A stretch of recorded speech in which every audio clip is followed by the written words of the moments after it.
Hello friends, welcome to my YouTube channel legal and social awareness. मैं Karim Ahmad Siddiqui advocate. कैसे हैं आप सब लोग? उम्मीद करता हूं कि आप सभी लोग स्वस्थ होंगे और अच्छे होंगे। एक सवाल जो अक्सर कई लोगों के द्वारा पूछा जाता है कि अगर मेंटेनेंस के केस में मेंटेनेंस ना दिया जाए, यानी डिफ़ॉल्ट हो जाए, पेमेंट ना किया जाए इंटर मेंटेनेंस की धनराशि का, तो कितनी सज़ा हो सकती है, कितने दिनों तक मजिस्ट्रेट मेंटेनेंस अदा ना करने पर जेल में रख सकता है। तो आज के इस एपिसोड में इसी के संबंध में बात करने जा रहा हूं। वैसे तो मैंने मेंटेनेंस से संबंधित कई सेपरेट वीडियोस बनाए हैं। मैंने एक इस विषय पर भी वीडियो बनाया है कि कितने एक्ट्स के अंदर यानी मेंटेनेंस के मल्टीपल लॉज कौन कौन से हैं। उन सारे वीडियोज का लिंक मैं इस वीडियो के डिस्क्रिप्शन बॉक्स में और आई बटन में दे दूंगा, वहां पर जाकर के आप उन वीडियोज को देख सकते हैं।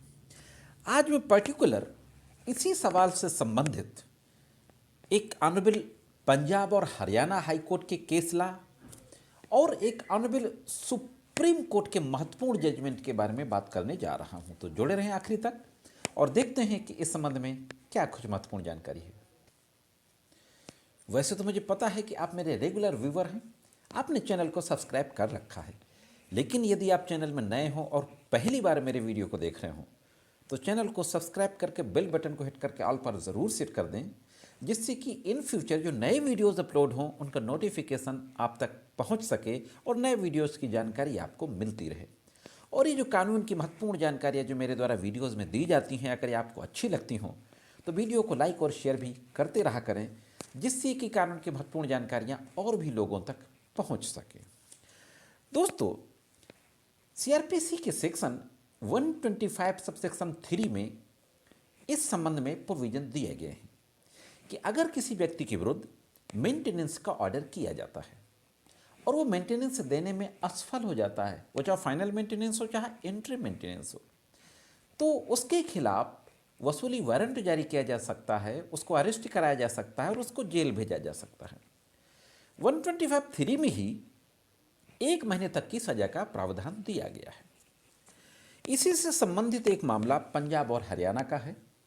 एक पीड़ित महिला के द्वारा सेक्शन 125 सब सेक्शन 3 सीआरपीसी के तहत फैमिली कोर्ट में एप्लीकेशन देकर के यह प्रेयर की जाती है कि 66 मंथ का मेंटेनेंस की धनराशि बकाया है जो हस्बैंड के द्वारा अदा नहीं की गई।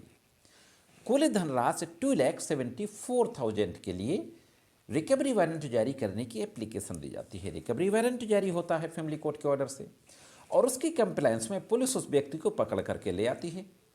फैमिली कोर्ट उस व्यक्ति को जेल भेज देता है। 66 मंथ के बकाया इंटर मेंटेनेंस की धनराशि के लिए 12 महीने का सिविल इम्प्रिजनमेंट, हाँ दोस्तों 12 यानी 1 साल के नागरिक कारावास की सजा सुनाई जाती है।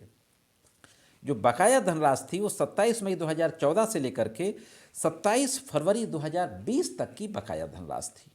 और ये जो आदेश किया जाता है फैमिली कोर्ट द्वारा वो 16 मार्च 2020 को किया जाता है।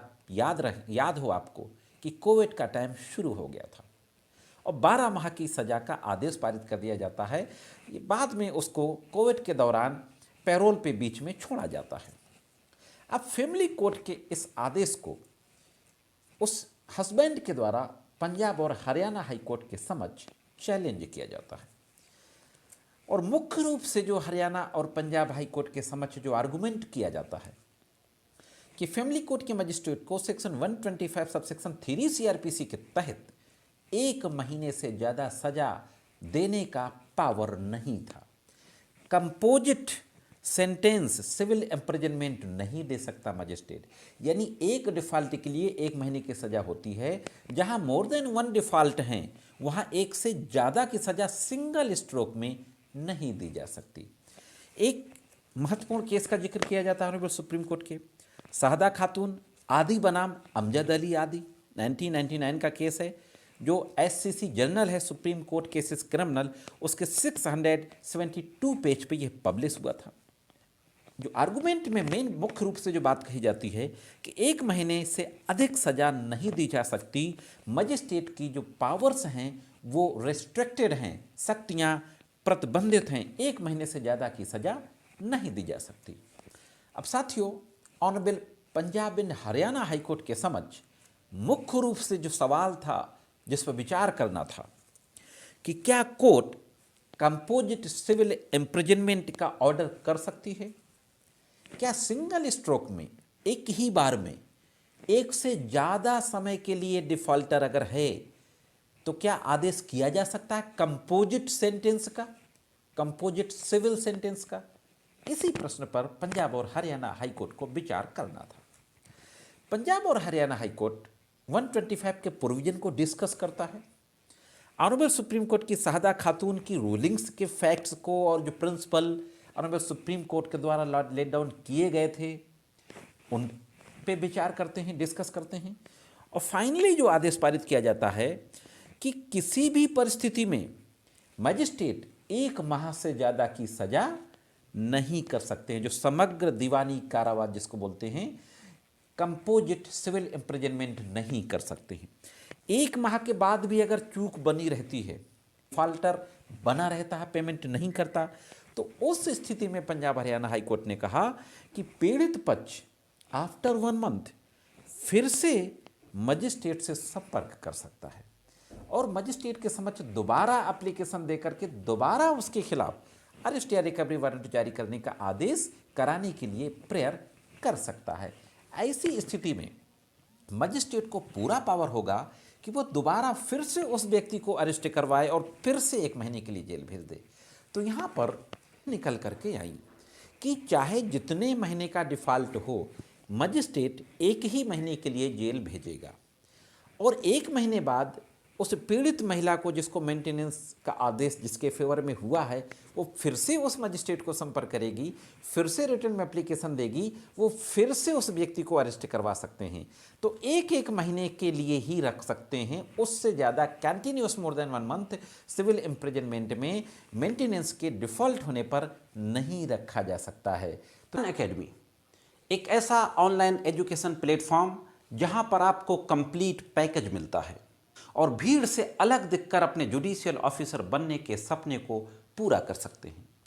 अनअकैडमी एक ऐसा प्लेटफॉर्म है जहां पर आपको प्लस सब्सक्रिप्शन भी मिलता है जो स्ट्रक्चर्ड कोर्स के रूप में होता है। अनअकैडमी के प्लेटफॉर्म पर जो एक्सपर्ट एजुकेटर्स होते हैं, लॉ प्रोफेशनल्स, उनके द्वारा आपकी क्लासेस ली जाती हैं। यहाँ पर टेस्ट सीरीज भी होती हैं, लाइव टेस्ट क्विजेज वगैरह भी होते हैं, लाइव इंट्रैक्शन होता है during the live class. Unacademy YouTube judiciary पर भी आपको लॉ की क्लासेस मिल जाती हैं। अनअकैडमी पर रैपिड रिवीजन की सीरीज चलाई जाती हैं।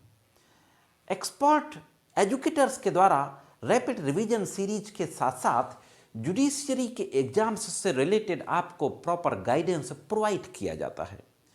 अनअकैडमी पर टेस्ट सीरीजेज भी स्टार्ट हो चुकी हैं, फ्री टेस्ट सीरीजेज स्क्रीन में आपके सामने डिस्प्ले है, आप नोट डाउन कर सकते हैं। अनअकैडमी में आपको समय समय पर T20 मॉक टेस्ट भी के प्रोग्राम्स भी मिल जाएंगे, मॉक टेस्ट लिए जाते हैं, पूरा डिस्प्ले आपके सामने है, आप नोट डाउन कर सकते हैं।